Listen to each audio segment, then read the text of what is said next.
Bago pa mangyari, alam na niyang manghuhulog ang sanggol.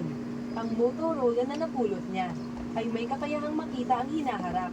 Sa oras na iyon ang telepono ay nagpadala ng isa pang mensahe. Ang sarap, makakalimutan yung pangalan nyo. Super dali lang gumawa ng Milo ice cream bar na yun. Kaya naman tara, gawin na natin. Ito, ang ginagamit ko, itong on-purpose cream na ganito, tatlo ang gagawin ko para sa relief na to. Pero pwede kayo sumamit syempre ng ibang brand. Shield dapat yung inyong cream para ganyan yung texture niya. At mas madali ninyong ma-mix at mapag-double. Okay, so tapos na. Itong pangalawa na ilagay na natin. Pangatlo, tapos maglalagay tayo ng condensed milk. Kalahati lang ng can ang gagamitin ko dito. Bakit? Kasi maglalagay pa ako ng 3 Milo na sachet. Pwede nang dagdagan kung gusto nito. Kayo bahala. Parang gusto ko gawing 4. Ayan, 4 na lang. Ako pala may gusto magdagdag. Pwede rin pala kayong gumamit ng condensada. Pero pag gagamit kayo ng condensada, bawasan nyo yung Milo na ilalagay ninyo. Kasi matamis-tamis yung condensada. Unless gusto nyo ng matamis talaga. Or pwedeng condensada tapos all-purpose milk.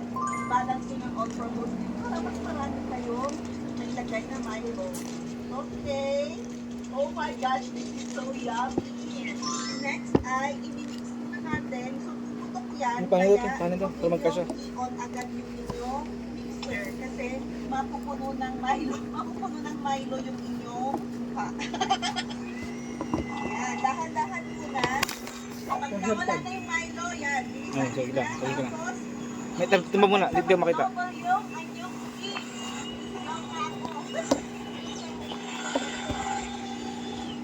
Ayan, pwede na to, di ba? Nag-double na yung cream natin. Tapos, ganyan siya ka-steam kasi gumamit tayo ng chilled na cream. Titikman ko lang kung tama yung sweetness mo.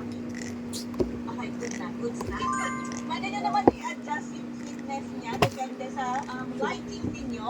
Ayan, ready na yung Eh kung namomblema ka din ba sa laging pananakit ng tiyan mo, lagi ka nag-crave sugar, hirap ka makatulog at kung Once upon a time, in a land